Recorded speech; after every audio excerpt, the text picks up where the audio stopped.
Coucou, j'espère que vous allez bien. On est le lundi 22 juillet et j'ouvre un nouveau vlog. Je vous souhaite la bienvenue dans cette vidéo et sur ma chaîne si c'est la première fois que vous passez par là. Donc moi j'ai repris le travail ce matin et comment vous dire à quel point j'étais bien mieux en vacances. Bon évidemment comme tout le monde je pense, mais voilà, donc là ça y est, on est reparti à courir, à se lever tôt, à aller travailler, à courir entre midi et 2, à courir tout le temps en fait. Bon enfin bref, c'est l'histoire de la vie et je me console en me disant que bien évidemment je suis de nouveau en vacances dans 3 semaines, donc ça va, ça devrait aller. Alors maintenant venons-en au sujet qui est la lecture, plutôt que de vous raconter ma vie. Donc j'ai reçu vendredi, mais je vous avoue que ces derniers jours là j'ai pas réussi à vous prendre pour plusieurs raisons. La première, j'avais envie de profiter, j'étais pas forcément présentable ici, donc c'est vrai que je suis pas trop venue, mais j'ai reçu enfin la box addictive avec le livre d'Erin Graham. Alors je l'ai bien évidemment déjà ouvert puisqu'il fallait que je fasse une présentation, mais je vais vous montrer quand même tout ce qu'il y avait dedans parce que clairement les éditions addictives nous gâtent. Donc il y avait un bandana. Alors le bandana clairement ça me rappelle mes années collège un petit peu où c'était vraiment la mode du bandana. En plus j'aime trop la couleur qui est assortie à la couverture du livre. Il y avait un petit pins avec la carte de Lennox, un verre, une chope à bière avec son dessous de bière, donc à l'effigie du Queen Bee qui est le bar en fait que l'on retrouve à l'intérieur, donc c'est super chouette. Il y avait aussi le contrat de Lennox, voilà le contrat de Lennox donc qui est l'escorte. Qu'est-ce qu'il y avait d'autre? Des petits bonbons et un petit autocollant. Hop, voilà, il y avait un petit autocollant comme ça. Et il y avait aussi des petits bonbons. Voilà. Et surtout, il y avait le livre. Je trouve que vraiment la couverture, elle est superbement réussie. Il est génial. Et en plus, j'ai eu la surprise. Donc, il y a le marque-page aussi dedans, mais j'ai eu la surprise. Le livre était dédicacé par Erin Graham. Et j'étais trop contente parce que, vous le savez, j'aime beaucoup Erin Graham, que j'ai découverte il y a 1 an tout juste. Et depuis, j'ai déjà lu 4 ou 5, je crois que c'est le 5e roman que je lis d'elle. Et franchement, j'étais super contente. Et regardez-moi cette merveille. Il est trop, trop beau. J'adore.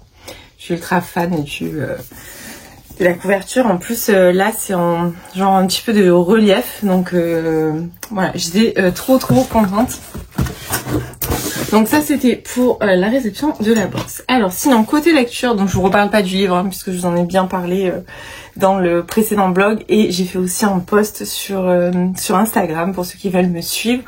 D'ailleurs je fais une petite parenthèse, j'ai essayé de lancer un compte TikTok. Alors j'avais essayé il y a quelques mois déjà, puis j'avais laissé un petit peu à l'abandon, et là je m'y suis remise de manière assidue pour essayer de faire un peu plus de... Enfin voilà quoi, pour pouvoir parler un petit peu de mes lectures sur différents réseaux. Donc voilà, je vous mettrai le lien si j'y pense en bio, sinon c'est le même pseudo, c'est toujours le même pseudo partout, que ce soit Instagram, Babelio ou TikTok. Voilà, parenthèse fermée. Alors, niveau lecture, quand je vous ai quitté lors de mon précédent vlog, j'étais en train de lire Shatter Me de Thérèse Ma Fille aux éditions Michel Lafon. Donc c'est un livre qui a été réédité puisqu'il était déjà paru en 2012 sous le titre Insaisissable. Et là, ils ont décidé de rééditer toute la saga en entier. Donc c'est ça en 2012. Qui compte 6 volumes. Donc, je sais plus trop ce que je vous avais dit. Donc en fait, on va suivre Juliette. Juliette qui est enfermée depuis un nombre de jours assez conséquent, si mes souvenirs sont bons, 264 jours. Donc elle est enfermée dans un asile psychiatrique où elle vit dans des conditions très restreintes, c'est-à-dire dans le noir, sans vraiment manger, sans pouvoir se laver comme elle veut. Enfin bref, c'est un petit peu spartiate pour un crime qu'elle a commis, mais elle n'est pas vraiment responsable de ce crime. Je peux pas vraiment vous dire pourquoi, parce que sinon je vais vous dévoiler une partie de l'intrigue, et déjà que, bon, clairement j'ai pas aimé le livre. J'ai été très déçue. Voilà, j'ai été très déçue de cette lecture. Je comprends absolument pas la hype autour de ce roman. Alors je savais que c'était du young adulte, Mais c'est pas parce que c'est du young adulte que l'univers ne peut pas être structuré.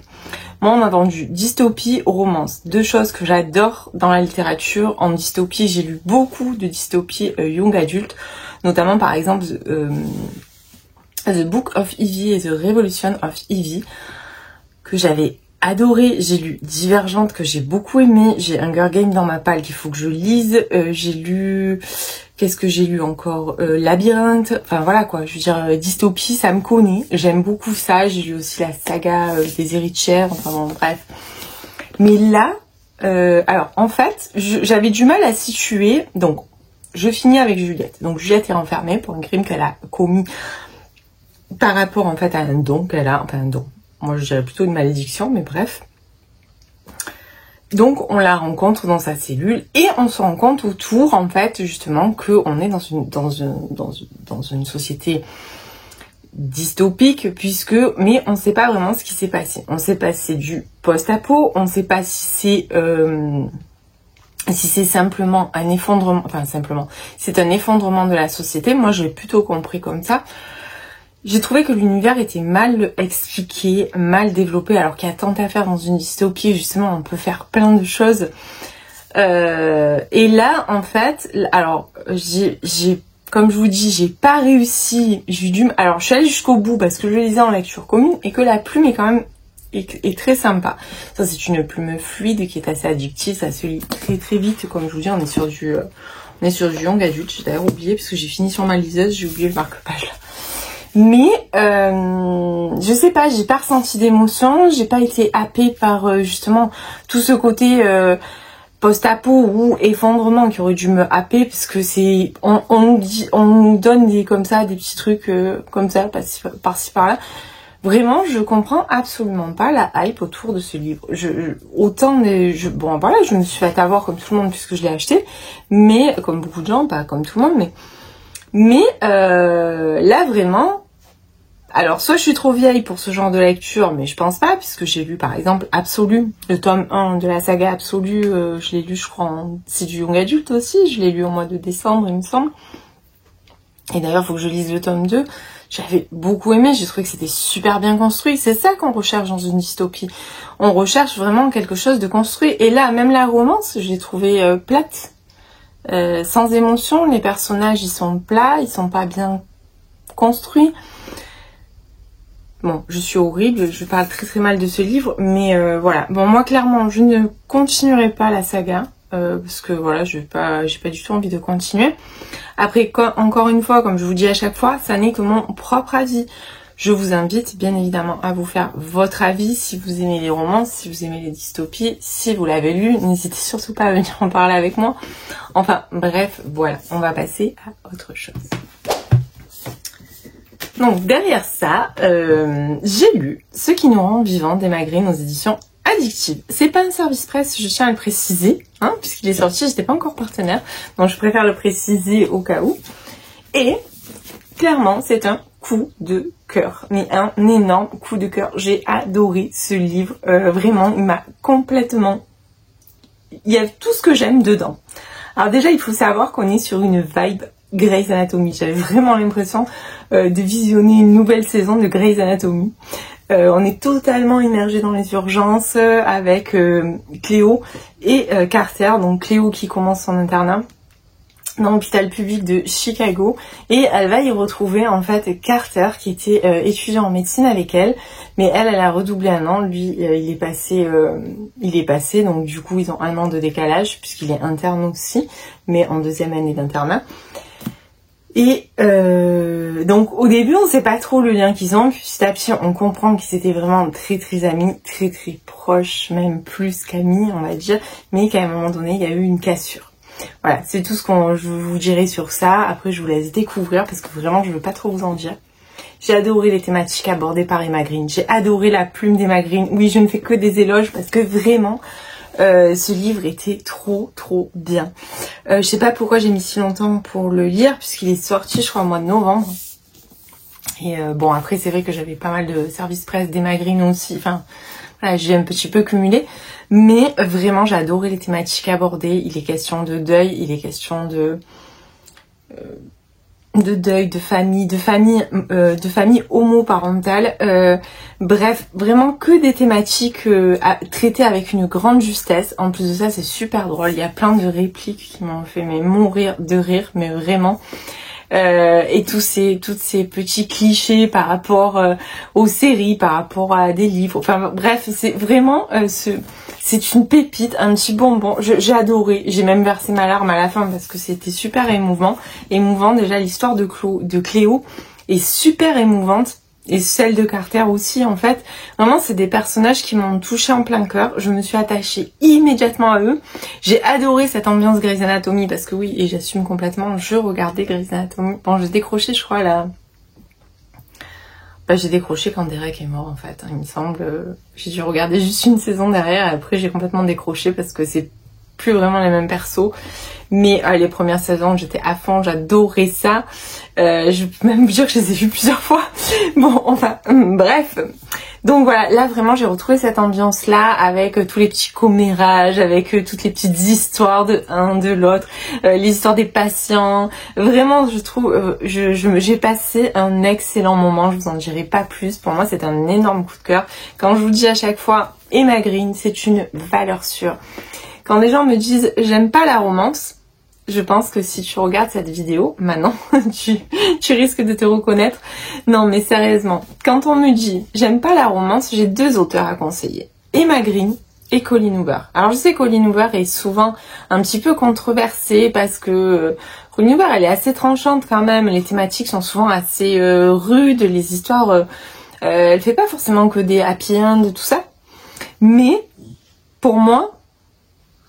clairement, Colleen Hoover et Emma Green, c'est la base de la romance. Voilà. Il n'y a pas à dire, c'est vraiment... voilà. Pour moi, c'est les gens qui n'aiment pas la romance, il faut au moins qu'ils testent une fois de lire un Colleen Hoover ou un Emma Green. Et en général, ça ne peut que matcher. Donc voilà, ça c'était pour mes livres que j'ai terminés. Sinon, je suis toujours dans la lecture de Glim. Mais en fait, je l'avais mis en pause et je l'ai repris à peine hier. Mais hier, j'ai vraiment pas mal avancé. Je crois que j'en suis là. Il me semble. Puis je le lis sur ma liseuse. Alors, j'avoue que pendant, je suis pourtant pas une lecture numérique. Je suis pas très lecture numérique. Mais pendant les vacances, là... alors, je m'en servais de la liseuse essentiellement quand je reçois des livres en service presse qui sont en format numérique, que j'ai pas vraiment d'autre choix que de les lire sur la liseuse, mais ou quand je veux pas abîmer les livres, tout ça. Et là, c'est vrai que j'ai passé la semaine dehors à la piscine et je voulais pas sortir mes livres parce qu'entre le soleil, la crème que je mets, l'eau, enfin bon, bref, c'est vraiment pas les amis des livres. Donc à chaque fois, j'ai horreur d'avoir mes livres abîmés. Je suis assez maniaque avec ça. Donc j'ai pris, voilà, je prenais mes livres en numérique pour pouvoir les lire. Mais je me suis habituée à une chose là, c'est au confort de la liseuse. Alors même si j'adore le livre papier, c'est vrai que la liseuse, je la pose, je n'ai pas besoin de la tenir. Et puis dans le lit, c'est vraiment très pratique. Puisque là, depuis que j'ai été malade, j'ai eu pas mal de problèmes en fait de sommeil, notamment pour m'endormir. Donc je lis un petit peu le soir dans le lis, chose que je n'ai jamais faite avant parce que en général j'ai du mal à m'arrêter après et je finis par faire une nuit blanche. Donc là je me raisonne, je me dis tu lis une demi-heure pour t'endormir. Et la liseuse dans le lit, c'est vraiment très très pratique par rapport au livre, notamment par rapport à la lumière, puisque la liseuse est rétro-éclairée, enfin bon, bref, voilà, je vous ai encore raconté ma vie. Donc là, je l'ai quand même repris hier et je l'ai bien avancé, puisque je suis, je crois, sur la liseuse à 62 ou 65% de ma lecture. Donc il me reste ça. Voilà, donc franchement, j'ai bien avancé et j'adore. Voilà, j'adore. Vraiment, cette saga monte en puissance et à chaque fois qu'on monte d'un tome, enfin qu'on lit le tome suivant, ben, j'ai l'impression qu'on monte vraiment en puissance. Donc là on retrouve Oren bien évidemment, on retrouve Midas et on retrouve Rip dont je vous ai parlé je crois pour le tome 2. On est quelque part dans un petit triangle amoureux, ça me fait beaucoup penser à Cotard, vraiment, au plus j'avance dans la saga. Alors même si c'est pas du tout le même univers, même si c'est quand même très différent, il y a quand même des choses un petit peu similaires. Et j'adore, donc j'ai très envie de le finir, mais je dois commencer en lecture commune avec Aurélie ce soir, tout ce que la lumière effleure. de Janice Pareya aux éditions Faubourg Amarini. Il sort le 21 août. La couverture est sublime et bon, je ne vais pas vous en dire plus puisque je ne l'ai pas encore commencé, donc je dois le commencer ce soir. Sinon je crois que je vous ai tout dit, donc ces 2 livres-là vont m'accompagner pour le restant de la semaine. Je pense pas que j'aurai le temps de lire plus, hein, avec la reprise du travail, tout ça, bon bref. Donc voilà. Mais écoutez, sur ce, moi je vous laisse et je vous dis comme d'habitude à plus tard. Et coucou, je vous reprends, on est le mercredi 24 juillet, j'espère que vous allez bien. Alors, je reviens vers vous pour plusieurs choses. Alors la première, j'ai enfin terminé le pavé du tome 3 de la saga d'Oren, donc qui est Glim, et j'ai adoré. Voilà, vraiment cette saga, au fur et à mesure qu'on avance dans les tomes, alors même si, comme je vous disais, au début j'étais un petit peu, entre guillemets, dubitative par rapport à certaines choses qui me dérangeaient, même si au final j'ai aimé le tome 1, au fur et à mesure qu'on avance dans les tomes, je les aime de plus en plus, et là, vraiment celui-là, j'ai vraiment adoré. Alors, je parlerai pas de coup de cœur, hein, parce que j'attends pour un coup de cœur sur une saga, j'essaye de la juger dans son ensemble, parce que là pour le coup il reste encore 3 tomes, parce que je crois que si je dis pas de bêtises il y a 6 tomes de prévus, donc forcément je veux attendre la finalité, puisque voilà, savoir vraiment comment la saga va évoluer. Pour l'instant elle est en très bonne voie. Alors bien sûr je vais pas trop rentrer dans le détail puisqu'on est sur un tome 3, je veux absolument pas vous spoiler. Tout ce que je peux vous dire c'est que l'évolution du personnage d'Oren est fabuleuse. Vraiment c'est un personnage, je trouve vraiment que dans l'ensemble de la saga, les personnages sont vraiment travaillés, que ce soit la psychologie, que ce soit tout, vraiment. Et Oren a une évolution qui est fulgurante, c'est-à-dire qu'au départ on la trouve, on rencontre une jeune femme dorée dans une cage, complètement soumise, complètement passive, et là on a quelqu'un qui petit à petit en fait elle monte en puissance, petit à petit elle explose en fait. Alors je peux pas vous dire pourquoi, tous les tenants et les aboutissants, parce que bien évidemment je vous spoilerai, c'est vraiment dommage parce que l'intrigue est vraiment bien faite. J'avoue qu'il y a plein de choses que j'avais absolument pas vu venir, surtout au début quand j'ai commencé. Vraiment l'auteur a le don de nous mettre sur de fausses pistes, et l'univers il est génial quoi. Le world building vraiment là il est sensationnel, il est très bien construit. C'est très addictif. Alors celui-ci il fait quand même 825 pages, il est quand même très long, et c'est long quand même, c'est long, je m'explique, il y a quand même 825 pages, donc forcément il faut que ça soit addictif, il faut que ça soit prenant pour qu'on ait envie d'aller jusqu'au bout.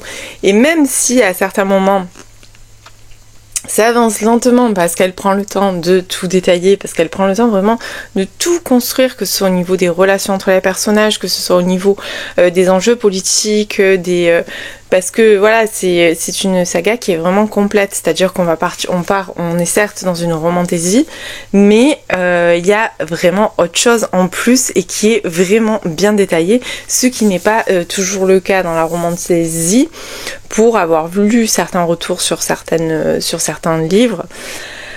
Là, c'est très complet. Au niveau de la romance, je peux pas trop vous en dire, mais tout ce que je peux vous dire, c'est que waouh, j'attendais ça avec impatience depuis le tome 2, et enfin j'ai eu ce que j'attendais, mais je vous dirai pas quoi. Par contre, il y a vraiment un personnage détestable, c'est Midas, vous vous en doutez. C'est Midas, c'est quelqu'un de très égocentrique, qui abuse de tout, abuse du pouvoir, il en veut toujours plus. Il a vraiment un comportement détestable. Je dois dire que dans celui-ci, il y a une scène qui m'a horrifiée. Alors c'est pas du spicy, hein, c'est une scène vraiment un petit peu violente qui m'a absolument horrifiée. Je vous dirai pas évidemment ce que c'était, mais voilà, j'ai arrêté. Derrière, j'ai fait une pause de lecture parce que vraiment ça m'a ouf.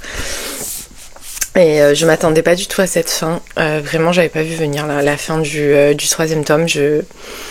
Non, j'avais vraiment pas vu ça venir, même si je me doutais que ça allait être explosif au vu de toutes les tensions qui montaient au fur et à mesure qu'on avançait dans l'histoire, au vu de tout ce qui se passait. Je me doutais que la fin forcément allait être un petit peu... mais pas autant. Là je vous avoue j'ai qu'une hâte, c'est de commencer le 4e tome, donc il sort en poche puisque comme j'ai commencé en poche, je vais continuer en poche. Donc le 4e tome sort le 14 août si je me trompe pas, oui c'est ça, le 14 août. Donc j'ai vraiment très hâte d'aller me le procurer et de le lire parce que voilà, vraiment je suis partie à fond dans cette saga. Et voilà, et puis c'est une saga comme je vous dis qui monte au fur et à mesure en intensité, qui monte en puissance, voilà. Et puis les couvertures elles sont vraiment voilà, franchement les couvertures elles sont trop belles, je suis vraiment trop fan. Et c'est vrai qu'avec le recul, quand on regarde les couvertures en fait c'est vraiment très bien représenté. En fait, voilà, ça veut dire quelque chose. C'est vrai qu'au départ, on fait pas forcément attention aux petites différences qu'il y a sur les couvertures ou aux petits détails, mais quand on la regarde à la fin, on se rend compte que clairement, ça a vraiment un rapport avec chaque tome. Alors sinon, hier soir j'ai démarré Coldest Winter de Brittany, The Coldest Winter de Brittany C. Sherry, je sais pas trop bien le prononcer et puis mon anglais est toujours aussi pourri. Donc c'est une romance que j'ai choisie, qui est dans ma palle en fait pour le challenge Destination Romance, où j'ai pas beaucoup avancé puisque je n'ai rempli que 2 cases sur 9 pour l'instant, donc il faut que j'en remplisse encore 7. Et là je me suis choisi celui-ci parce que vraiment il me faisait envie depuis longtemps, et puis j'ai laissé passer au moment où j'ai acheté comme d'habitude, et voilà. Et là hier soir je me suis dit tiens, je venais de finir Glim, j'ai dit allez on attaque sur celui-ci. Donc je vais tout de suite vous lire la 4e de couverture. Après notre aventure d'une nuit, j'ai su qu'il m'était interdit. Lorsque j'ai rencontré Milo Carty, il était en plein dans sa période autodestructrice, et moi, j'entamais la mienne. Le soir où nos chemins se sont croisés à cette fête étudiante, nous n'avions qu'une chose en tête, passer un bon moment et oublier temporairement nos orages personnels. Je pensais ne jamais le revoir jusqu'au jour où, prenant mes fonctions de professeur stagiaire, je le trouvais assis, juste en face de moi, un élève parmi les autres. J'étais désormais contrainte de côtoyer la personne qui était censée n'être qu'un souvenir. Plus nous passions de temps ensemble, plus il m'attirait. Quand son monde s'écroula, je ne pus m'empêcher de me rapprocher de lui. J'ai toujours fait ce qui était bien. Pour la première fois de ma vie, j'eus envie d'accomplir quelque chose de très mal, tomber amoureuse de la seule personne qui était intouchable. Le problème, lorsqu'on tombe amoureux d'une chose interdite, une fois la descente entamée, il n'y a pas d'autre issue que s'écraser et partir en flammes. Donc c'est pour remplir la case destination interdite, puisque on l'aura compris, c'est un trope prof-élève, c'est un trope prof-élève. Alors pour l'instant j'ai lu 50 pages. Alors j'ai vu passer des retours sur ce livre où on disait que justement la première scène les premiers chapitres avaient été un peu choquants parce qu'il y a une scène de smut en fait dès le premier chapitre, qui démarre à la fin du premier chapitre et qui est sur le 2e chapitre. Bon, moi perso vous le savez, c'est pas forcément des choses qui me dérangent. Maintenant ce que j'attends c'est comment ça va évoluer, parce qu'il y a des livres où ça démarre fort comme ça, mais après pas forcément. Donc j'avoue que moi ça m'a pas choquée. Voilà, pour l'instant je suis pas choquée, pour l'instant j'aime bien découvrir l'histoire, le trope. Un petit peu écartage prof-élève. Alors je sais pas s'ils ont vraiment un écartage, mais c'est des tropes que j'aime bien. Les relations interdites, voilà, ça me plaît. Je sens que je vais pleurer. De Brittany C. Sherry, j'avais lu les 2 premiers tomes de la saga The Air, donc je sais plus, qui est sorti il y a pas mal de temps quand même. Puis je me rappelle, j'habitais même pas ici encore. Donc c'était The Air, The Brit, The Five Between... Non, oui, c'est la série Éléments, pardon. Et moi, je les vois de là, parce qu'ils sont... Donc, j'ai The Air et The Fire. Voilà, j'ai les 2 premiers, et je n'ai jamais continué cette saga. Je ne me demandais pas pourquoi, parce que j'avais beaucoup aimé. Et c'est très... Brittany C. Sherry, elle a quand même... tendance à nous faire verser pas mal de larmes. Enfin, je me rappelle que pour ces 2-là, je me rappelle plus de l'histoire, puisque je vous dis, je les ai lus quand ils sont sortis, et si je ne dis pas de bêtises, je pense que ça devait être à peu près en 2017. Oui, je pense par là. 2016-2017, et j'avais versé pas mal de larmes. Donc là, je m'attends à pleurer, hein, mais c'est pas grave. On dit, c'est le jeu. En tout cas, pour l'instant, voilà, moi je n'ai pas été plus choquée que ça par cette première scène de smut. Alors oui, il y a une scène comme ça, mais bon, voilà. J'ai pas été plus choquée que ça.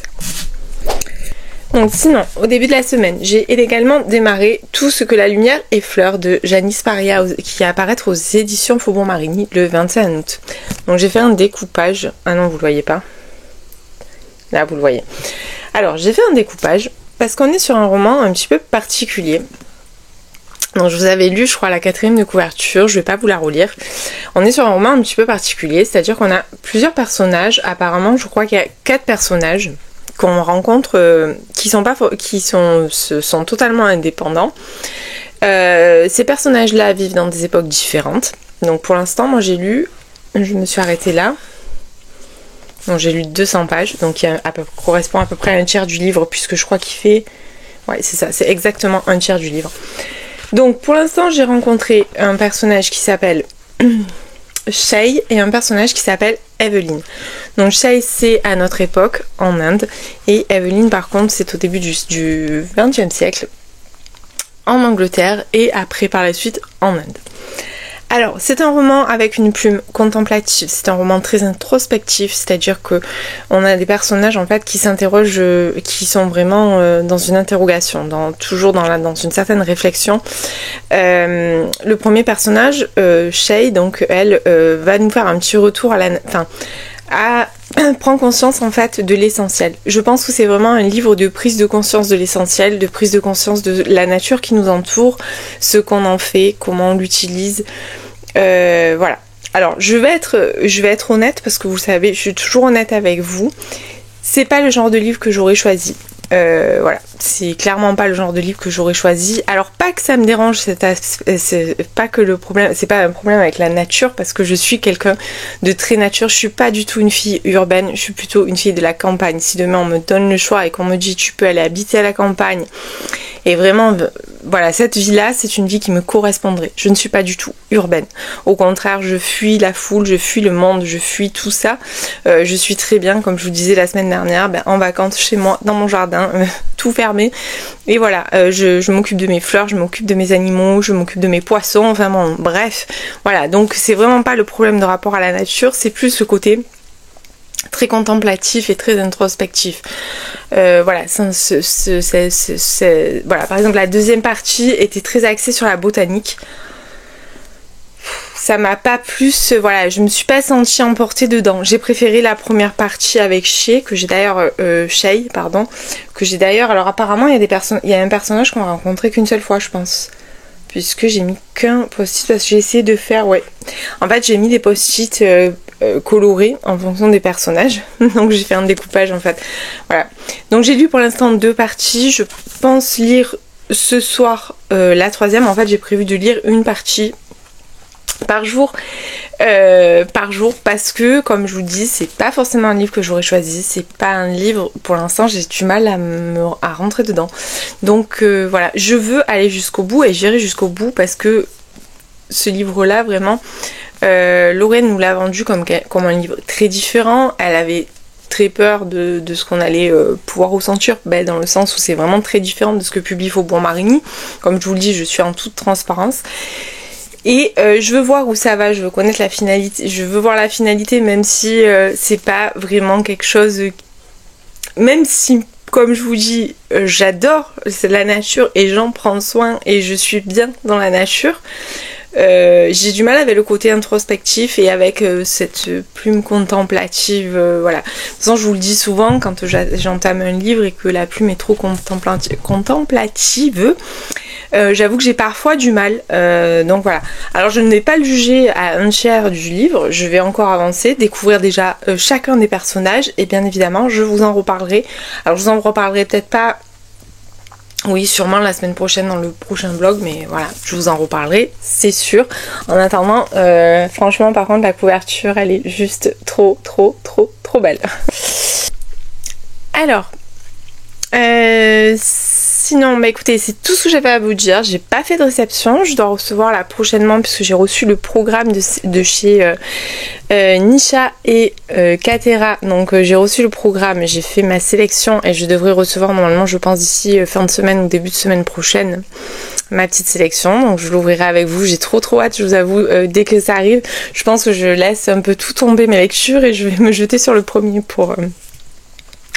pour tester, surtout que dedans il y a une duologie de Romantaisie et j'ai trop envie en ce moment. Je vous le disais, je sais pas si je vous l'ai dit en vlog, mais depuis que j'ai lu Ensorcelé, en fait ça a commencé avec Ensorcelé dont je vous ai parlé je crois dans mon précédent vlog ou celui d'avant, je sais plus, donc celui-ci. Depuis que j'ai lu Ensorcelé, je suis j'ai trop envie de lire de la Romantaisie, et là en plus c'est un truc de sorcière aussi, donc j'ai trop hâte. Donc voilà, sinon pour cette semaine je vais clôturer ce vlog puisqu'on est mercredi, j'aurai rien de plus à vous apporter demain, ça risque juste de me mettre en retard pour le montage et puis pour le mettre en ligne. La semaine dernière j'ai tellement galéré, j'ai mis une journée à le mettre en ligne, bon là ça devrait aller mieux, mais voilà, la semaine dernière je sais pas ce qu'il y avait au niveau du réseau, mais il a chargé à peu près toute la journée. Je crois que je l'ai mis en ligne le jeudi matin à 8h ou 9h et il a fini de charger à 15h, donc voilà, bref. Donc j'espère quand même que ce vlog vous aura plu. Il était assez court, mais voilà, j'espère qu'il y avait quand même matière à vous faire plaisir. Et écoutez, si vous l'avez regardé jusqu'au bout, je vous invite à mettre un flocon de neige. Hein, on va dire ça, parce que vraiment celui par contre il est apparemment pas du tout de saison. Au vu de la couverture où il y a des flocons, on voit une fenêtre enneigée. Ben voilà, vous mettrez un flocon de neige aujourd'hui. En tout cas, merci si vous êtes arrivés jusque là, et comme d'habitude je vous dis à la semaine prochaine.